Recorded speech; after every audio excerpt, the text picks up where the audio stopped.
ዛሬ አብረን የምንካፈለው የመጽሐፍ ቅዱስ ክፍላችን በትንቢተ ኢዮኤል ምዕራፍ 1 ቁጥር 6 እና 7 እንዲሁም ትንቢተ ኢዮኤል ምዕራፍ 2 ቁጥር 25ን በማንበብ የዛሬውን መልእክታችንን እንጀምራለን። ኢዮኤል መጽሐፍ ምዕራፍ 1 ቁጥር 6 እና 7 እንደዚህ ይላል። ቁጥር የሌለው ብርቱ ሕዝብ በምድሬ ላይ ወጥቷልና ጥርሳቸው እንደ አንበሳ ጥርስ መንጋጋቸውም እንደ እንስቲቱ አንበሳ መንጋጋ ነው። ወይኔንም ባዶ ምድር አደረገው፣ በለሴንም ሰበረው፣ ባዶም አደረገው፣ ጣለውም፣ ቅርንጫፎቹም ነጡ። ኢዮኤል መጽሐፍ ምዕራፍ 2 ቁጥር 25 ላይ ደግሞ እንደዚህ ይላል። የሰደድኩባችሁ ታላቁ ሰራዊቴ አንበጣና ደጎበያ ኩብኩባና ተምች የበላቸውን ዓመታት እመልስላችኋለሁ በማለት ይናገራል። የዛሬው መልእክት ርዕሴ እግዚአብሔር የጠፉ ነገሮችን እንደገና ይመልሳል የሚል ነው። ነቢዩ ኢዮኤል በእስራኤል ሕዝብ ላይ የወረደውን ታላቅ መከራ፣ የመከራውን ምንጭና እንዲሁም ከመከራ ውስጥ መውጫው መንገድ ምን እንደሆነ በመልእክቱ ይገልጣል። በእስራኤል ላይ የወረደውን መከራ ታላቁና አስፈሪው የጌታ ቀን በማለት የገለጠው ሲሆን ይሁዳን የሚያጠፋውን ስፍር ቁጥር የሌለውን ወራሪ አንበጣና አስከፊ ድርቅ እንደሚመጣ በማመልከት ሁሉንም ሰው ማለትም በይሁዳ ምድር የሚገኙ በዕድሜ የገፉትን እንዲሁም ወጣቶችን፣ ሰካራሞችን፣ ገበሬዎችንና ካህናትን ጭምር ሊመጣ ካለው አስፈሪ የጌታ ቀን ይድኑ ዘንድ ወደ ንስሐ እንዲመጡ ጥሪ ሲያደርግላቸው በመጽሐፉ ላይ እንመለከታለን። ኢዮኤል በተናገረው መልእክት መሠረት ስፍር ቁጥር የሌላቸው አንበጣዎች መጥተው የይሁዳን ምድር በሙሉ አበላሹ። ወይኑም ተበላ፣ እንስሳት ሞቱ፣ ከብቶችም ከበረት ጠፉ፣ ፍሬያማ የነበረው እርሻ ባዶ ሆነ። ይህ በእስራኤል ሕዝብ ላይ የደረሰው ፍርድ ሕዝቡ ከእግዚአብሔር በመራቃቸው ምክንያት እንደሆነና የመጣባቸው መከራ እጅግ አስፈሪና ከባድ የነበረ ቢሆንም በንስሐ ወደ እግዚአብሔር እንዲመለሱ ሲያደርጋቸው እንመለከታለን። ኢዮኤል በመልእክቱ በሕዝቡ ላይ የደረሰውን መከራ ብቻ ሳይሆን እግዚአብሔር ለሕዝቡ የሰጠውን የበረከት ተስፋ በተመለከተ የተበላውን ዘመን እመልሳለሁ በማለት በኢዮኤል መጽሐፍ ምዕራፍ 2 ቁጥር 25 ላይ ይገልጣል። ይህ የእግዚአብሔር የበረከት ተስፋ ለእስራኤላውያን ብቻ ሳይሆን በዚህ ዘመንም በተለያየ መከራና ጥፋት ውስጥ ለሚገኙ ለሁሉም ሕዝቦች ተስፋን የሚሰጥ መልእክት ነው። እግዚአብሔር አምላክ የተመሰገነ ይሁን። በእግዚአብሔር ቃል ውስጥ የጠፉ ነገሮች እንደሚመለሱ የሚያሳዩ መሠረቶችን ላስቀምጥና ወደ ዛሬው መልእክታችን አብረን የምንሻገር ይሆናል። እግዚአብሔር የጠፋን ጊዜና በረከትን እንደሚመልስ በእግዚአብሔር ቃል ላይ በኢዮኤል መጽሐፍ ምዕራፍ 2 ቁጥር 25 ቅድም ሳነብ እንደሰማችሁት እንደዚህ ይላል። የሰደድኩባችሁ ታላቁ ሰራዊቴ አንበጣና ደጎበያ ኩብኩባና ተምች የበላቸውን ዓመታት እመልስላችኋለሁ በማለት እግዚአብሔር የጠፋውን በረከት የጠፋውን ጊዜ እንደገና እንደሚመልስ ይህ የእግዚአብሔር ቃል ያስረዳል። ሌላው በሉቃስ ወንጌል ምዕራፍ 15 ቁጥር 8ና 9 ላይ ወይም 10 ድሪም ያላት አንድ ድሪም ቢጠፋባት መብራት አብርታ ቤቷን ጠርጋ እስክታገኘው ድረስ አጥብቃ የማትፈልግ ሴት ማናት? ባገኘችውም ጊዜ ወዳጆቿንና ጎረቤቶቿን በአንድነት ጠርታ የጠፋውን ድሪሜን አግኝቸዋለሁና ከእኔ ጋር ደስ ይበላችሁ ትላቸዋለች ይላል። እንዲሁም በዚሁ ምዕራፍ ላይ ቁጥር 24 ላይ ስንመለከት ከአባቱ ቤት ኮብልሎ ጠፍቶ የነበረው ሞቷል ተብሎ የታሰበው ያ ልጅ በተመለሰ ጊዜ አባቱ የተናገረው ቃል ይህ ነው። እንደዚህ ይላል፣ ይህ ልጄ ሞቶ ነበርና ደግሞም ሕያው ሆኗል፣ ጠፍቶም ነበር ተገኝቷልም፣ ደስ ይላቸው ጀመር ይላል። ይህ የመጽሐፍ ቅዱስ ክፍል የሚነግረን የጠፋው ነገር ተመልሶ እንደሚገኝ የሚያረጋግጥልን ነው ማለት ነው። ሌላው እግዚአብሔር የተወሰደን ምርኮ እጥፍ አድርጎ እንደሚመልስ በኢዮብ መጽሐፍ ምዕራፍ 42 ቁጥር 10 ላይ እንዲህ ሲል ያረጋግጥልናል። ኢዮብም ስለ ወዳጆቹ በጸለየ ጊዜ እግዚአብሔርም ምርኮውን መለሰለት፣ እግዚአብሔርም ቀድሞ በነበረው ፈንታ 2 እጥፍ አድርጎ ለኢዮብ ሰጠው በማለት ይናገራል። እነዚህ የተመለከትናቸው የመጽሐፍ ቅዱስ ክፍሎች እግዚአብሔር የጠፉ ነገሮችን እንደገና የሚመልስ አምላክ መሆኑን ማሳያዎች ናቸው። እግዚአብሔር የተባረከ ይሁን። እግዚአብሔር የተበላሸውን ነገር እንዲመልስልን ልናውቃቸው የሚገቡ 4 ነገሮች አሉ። እነሱን እንመለከታለን። እግዚአብሔር የተበላሸውን ነገር እንዲመልስልን ልናውቃቸው ከተገቡ ነገሮች መካከል በመጀመሪያ ደረጃ ላይ የማነሳው የተበላሸብን ነገር ምን እንደሆነ ማወቅ ነው። በኢዮኤል መጽሐፍ ምዕራፍ 1 ቁጥር 6 እና 7 ላይ ቁጥር የሌለው ብርቱ ሕዝብ በምድሬ ላይ መጥቶአልና ጥርሳቸው እንደ አንበሳ ጥርስ መንጋጋቸውም እንደ ንስቲቱ አንበሳ መንጋጋ ነው። ወይኔን ባዶ ምድር አደረገው፣ በለሴንም ሰበረው፣ ባዶም አደረገው፣ ጣለውም፣ ቅርንጫፎቹም ነጡ በማለት የእግዚአብሔር ቃል በእስራኤል ሕዝብ ላይ ስለደረሰ መከራ ጥፋት ይናገራል። በእስራኤል ሕዝብ ላይ የደረሰውን ጥፋት ስንመለከት ስፍር ቁጥር የሌለው አንበጣ እንደ ሕዝብ በታላቅ ኃይል ወደ ይሁዳ ምድር ገብቶ ምድሩን ማበላሸቱ፣ የአትክልቱን ምርት፣ የወይኑን ቡቃያ፣ የዛፎቹን ቅርንጫፎችን ሙሉ በሙሉ ማጥፋቱን፣ የወይን እርሻዎች ወደ ባዶነት መቀየራቸውን በዚህ ክፍል ውስጥ እንመለከታለን።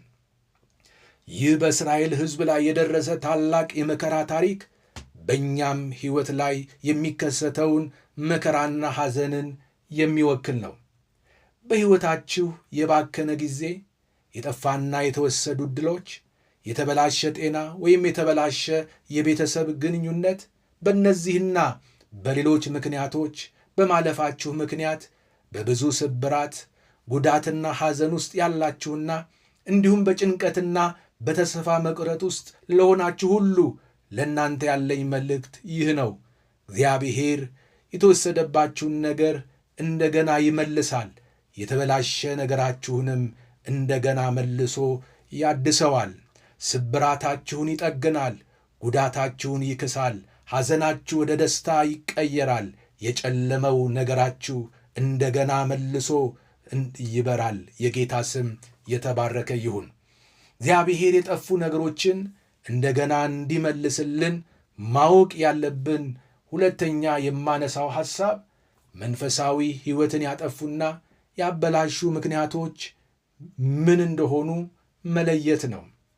ጠላት ሕይወትን ለማበላሸት የሚጠቀምባቸው በአንበጣ የሚመሰሉ ነገሮች ምንድን ናቸው?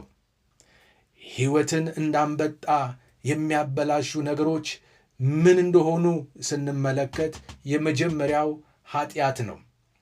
ከእግዚአብሔር ጋር ያለንን እውነተኛ ግንኙነትን በማበላሸት በመንፈሳዊ ሕይወት ላይ ድርቀት፣ ባዶነት፣ ግራ መጋባትን፣ ፍርሃትንና ተስፋ መቁረጥን በማስከተል ከእግዚአብሔር ሕልውና እንድንጎድል ለማድረግ ጠላት የሚጠቀምበት ዋነኛ መሳሪያው ኃጢአት ነው።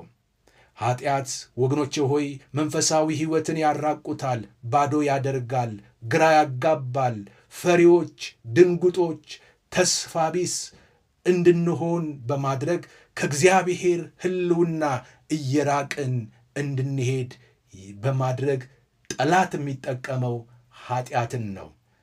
ሌላው ሕይወትን እንዳንበጣ የሚያበላሽ ነገርን ስንመለከት ችግርና ጭንቀት ሆኖ እናያለን። ሰይጣን የሰውን ሕይወት ለማበላሸትና ለማጥፋት ከሚጠቀምባቸው የጥፋት መሳሪያዎች ውስጥ ልዩ ልዩ ፈተናዎችና ጭንቀቶች ናቸው።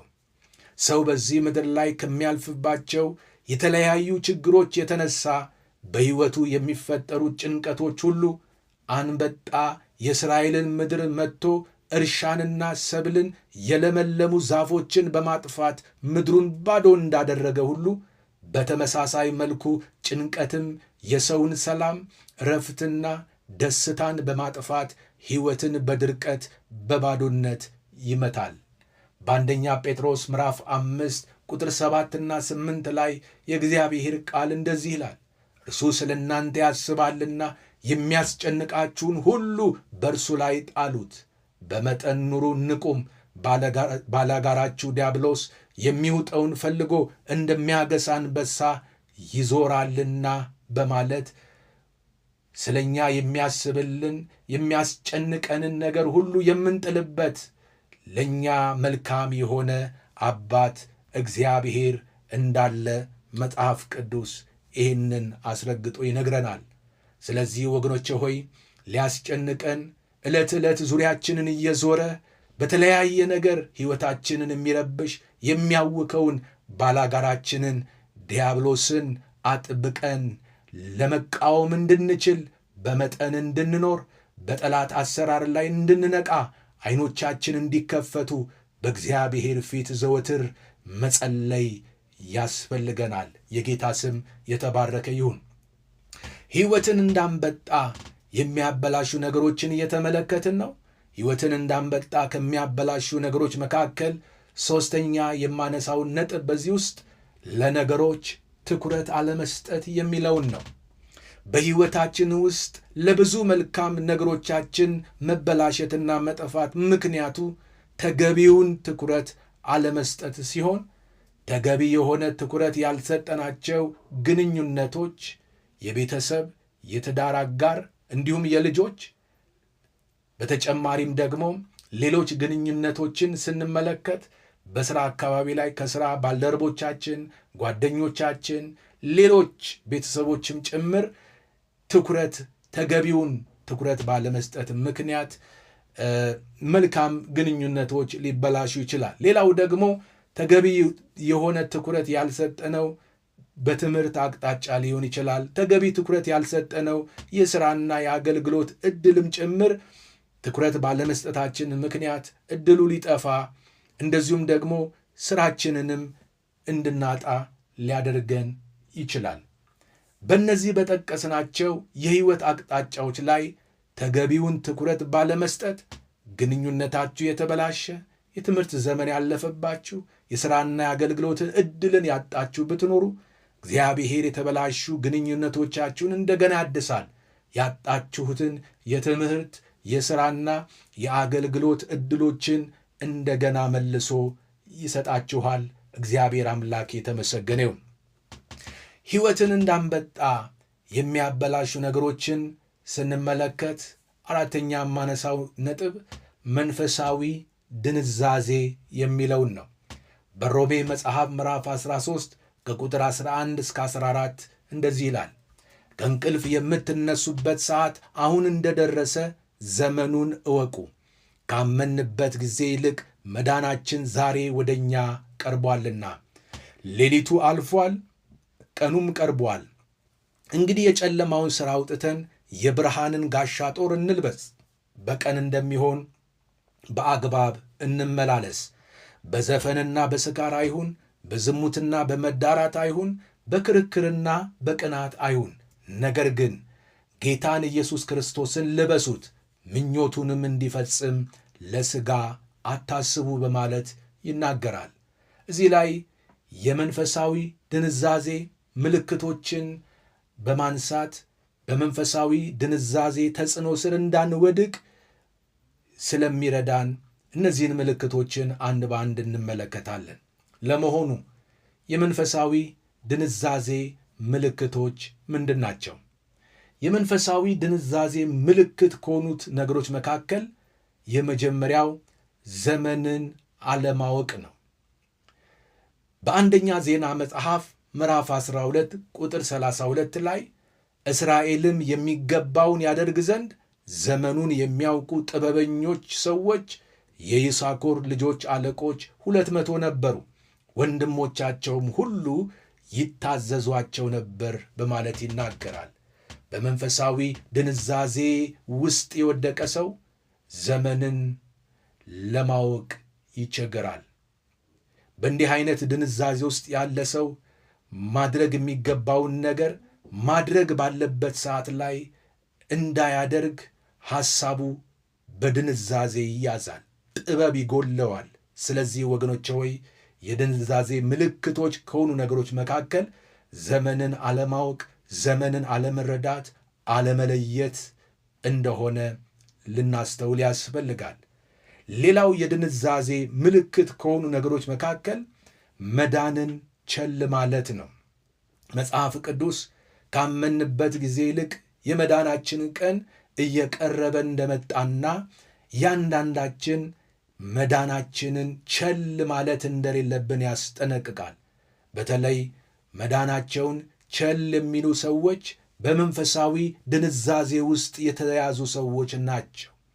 ስለ መዳናቸው ግድ የሌላቸው፣ ስለ ሕይወታቸው ግድ የሌላቸው፣ ከእግዚአብሔር ጋር ስላላቸው ኅብረት ምንም ግድ የማይሰጣቸው ሰዎች በመንፈሳዊ ድንዛዜ ውስጥ የገቡ ሰዎች ናቸው። ሌላው የድንዛዜ ምልክት እንደ ብርሃን ልጆች አለመመላለስ ነው። ወገኖቼ ሆይ እኔና እናንተ የብርሃን ልጆች ነን። ከቀን የሆንን ሰዎች ነን። በቀን ስለሆንን እንደ ብርሃን ልጆች ልንመላለስ እንደሚገባ መጽሐፍ ቅዱስ ይህንን በግልጽ ያስቀምጣል።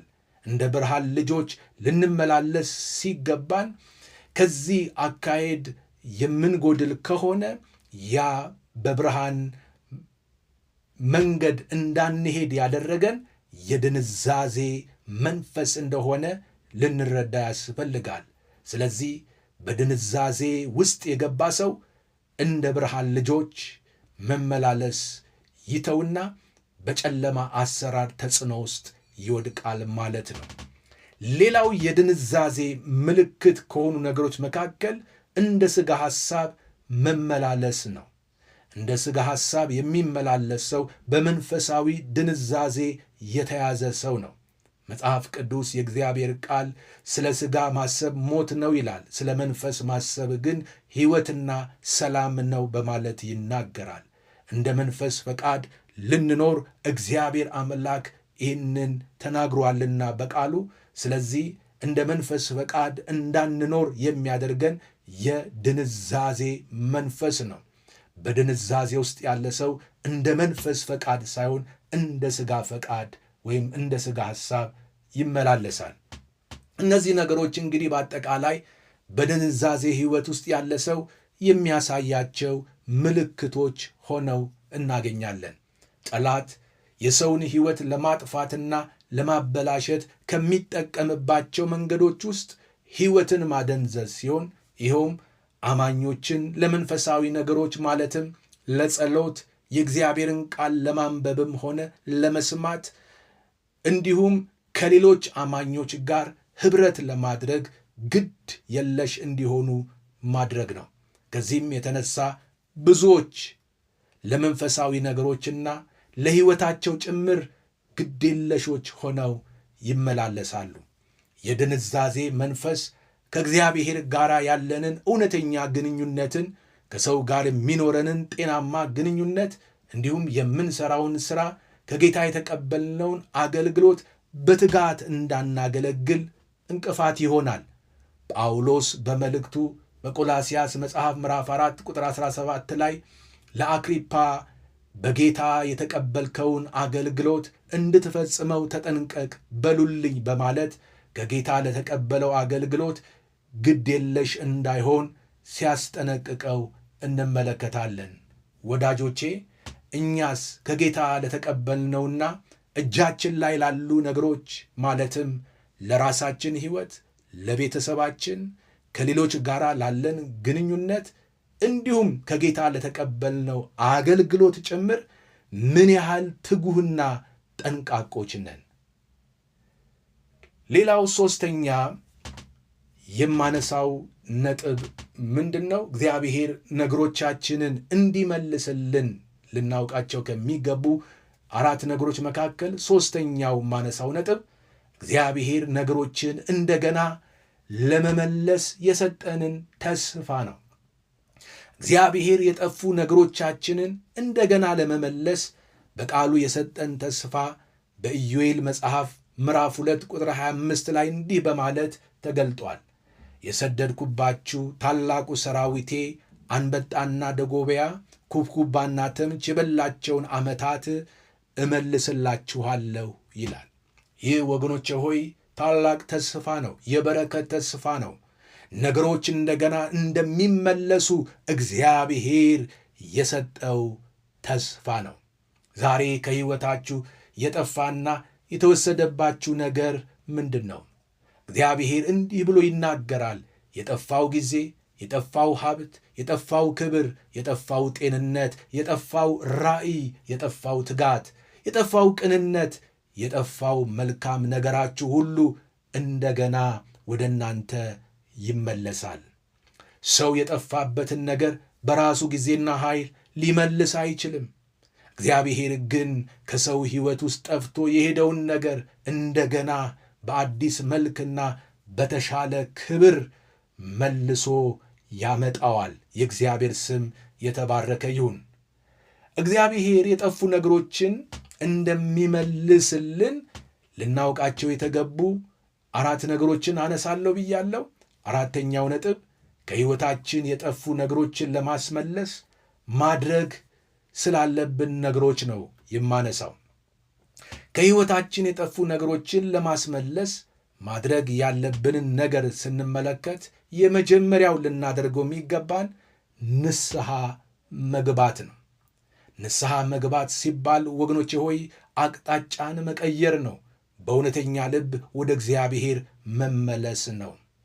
የእግዚአብሔር ቃል በኢያሱ መጽሐፍ ምዕራፍ 24 ቁጥር 14 ላይ እንዲህ በማለት ለእስራኤል ልጆች ኢያሱ የተናገረውን ቃል አነባለሁ።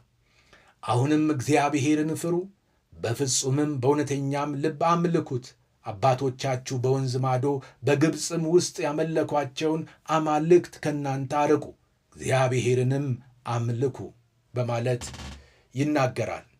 እግዚአብሔር እያንዳንዳችንን ከጨለማ ወደሚደነቅ ብርሃን፣ ከሞት ወደ ሕይወት፣ ከውርደት ወደ ክብር፣ ከስቃይና ከጭንቀት ወደ ሰላምና ወደ ዕረፍት በክርስቶስ መልሶናል። እንግዲያውስ እግዚአብሔር ነፍሳችንን ወደ ዕረፍት ከመለሰ አሁን በተባለው ጊዜ ውስጥ እርሱን በመፍራት በፍጹምና በእውነተኛ ልብ ልናመልከው ከተለያዩ ጣዖታት፣ ኃጢአቶች ወገኖች ሆይ ልንርቅ እግዚአብሔርን ብቻ ልናመልክ በዚህ ዘመን ይገባል። ሁለተኛ ልናደርገው የሚገባን ነገር ምርኳችንን፣ የጠፉ ነገሮቻችን እንዲመለሱ ማድረግ ያለብን ሁለተኛው ነገር ወደ እግዚአብሔር መጸለይ ነው። በነህምያ መጽሐፍ ምዕራፍ 9 ቁጥር 27 ላይ የእግዚአብሔር ቃል እንዲህ ይላል፣ ስለዚህ ለጠላቶቻቸው እጅ አሳልፈ ሰጠሃቸው፣ አስጨነቋቸውም። በመከራቸውም ጊዜ ወደ አንተ ጮኹ፣ ከሰማይም ሰማሃቸው። እንደ ምሕረትህ ብዛት ከጠላቶቻቸው እጅ ያዳነዋቸውን ታዳጊዎችን ሰጠሃቸው በማለት ይናገራል። ወገኖቼ ሆይ በችግር ሰዓት፣ በመከራ ሰዓት፣ በሰልፍ ሰዓት፣ ጠላት ባየለበት ወቅት ላይ አዳኝ ስንፈልግ፣ ረዳት ስንፈልግ የሚረዳን የሚያድነን የሚቀርበን ከእግዚአብሔር በቀር ማን አለ? ወገኖቼ ሆይ በችግራችን፣ በስቃያችን፣ በፈተናዎቻችን የሚራራልን ደግሞም የሚያድነን እግዚአብሔር ነው። ስለዚህ የጠፉ ነገሮቻችን እንዲመለሱ የተወሰደብን ነገር ወገኖቼ ሆይ እንደገና ተመልሶ እጃችን እንዲገባ በተጨነቅንበት ሁኔታ ውስጥ ሆነን እግዚአብሔርን እንፈልገው። ወደ እግዚአብሔር እንቅረብ፣ ወደ እግዚአብሔር እንጸልይ። በችግራችን ጊዜ እግዚአብሔርን እንጥራው፣ እርሱ እነሆኝ በማለት ይመልስልናል።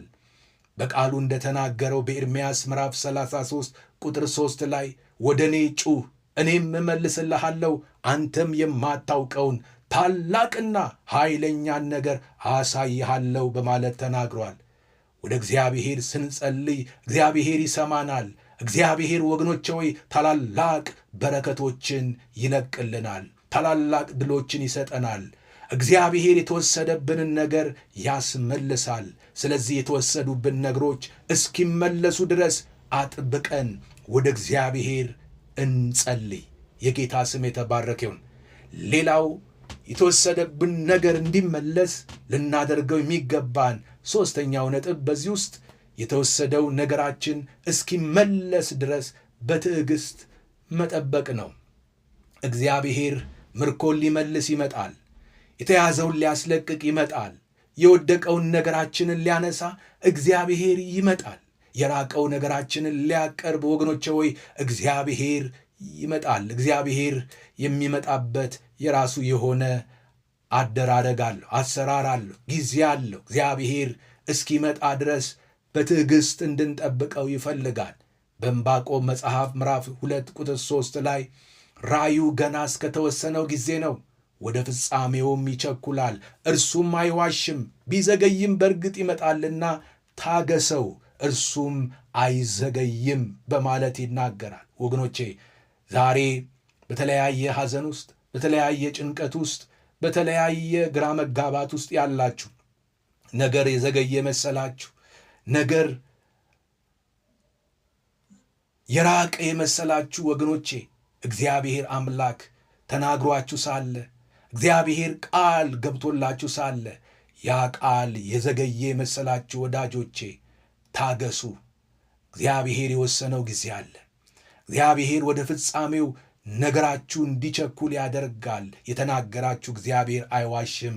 ቢዘገይም እንኳ ወገኖቼ ሆይ እርግጠኛ ነው እግዚአብሔር በረከት ይዞ ይመጣል፣ ድል ይዞ ይመጣል፣ መከናወን ይዞ ይመጣል፣ ደስታን ይዞ ይመጣል፣ ምርኮን ይዞ ይመጣል። እግዚአብሔር የዘገየው እግዚአብሔር ፈጥኖ ወደ እናንተ ይመጣል። የጌታ ስም የተባረከ ይሁን። አራተኛው እግዚአብሔር ነገሮቻችንን እንዲመልስልን ልናደርግ የሚገባን አራተኛው ነገር በእግዚአብሔር ፊት ታማኝ መሆን ነው። እውነት ነው፣ የተወሰደው ነገር ይመለሳል። የጠፋው ነገር ተመልሶ ይመጣል።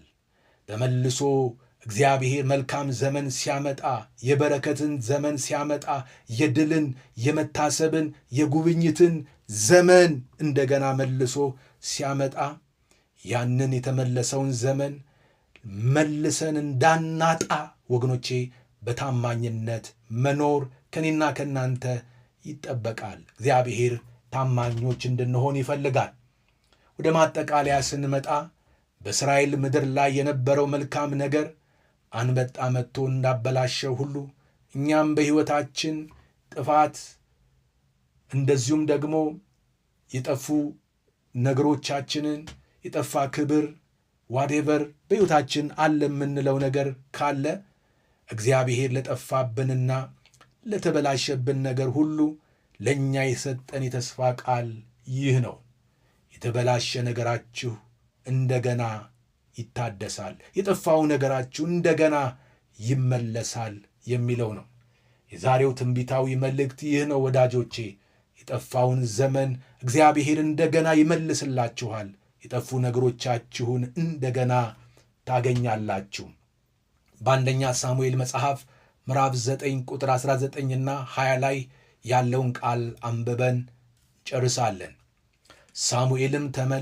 ሳሙኤልም መልሶ ሳኦልን ባለ ራእዩ እኔ ነኝ፣ ዛሬም ከእኔ ጋር ትበላላችሁና በፊቴ ወደ ኮረብታው መስገጃ ውጡ፣ ነገም አሰናብትሃለሁ፣ በልብ ያለውን ሁሉ እነግርሃለሁ። ከ3 ቀን በፊት የጠፉ አህዮች ተገኝተዋልና ልብህን አትጣልባቸው። የእስራኤል ምኞት ለማን ነው? ለአንተና ለአባት ቤት አይደለምን? አለው ይላል። ወገኖቼ ሆይ ሳሙኤል ሳኦልን ባገኘው ጊዜ ሳኦል የጠፉ የአባቱን አህዮችን ፍለጋ ለማግኘት ብዙ ከለፋ ከደከመ በኋላ ወደ እግዚአብሔር ሰው ሳሙኤል መጣና ለምን እንደመጣ ወገኖቼ ሆይ ነገረው።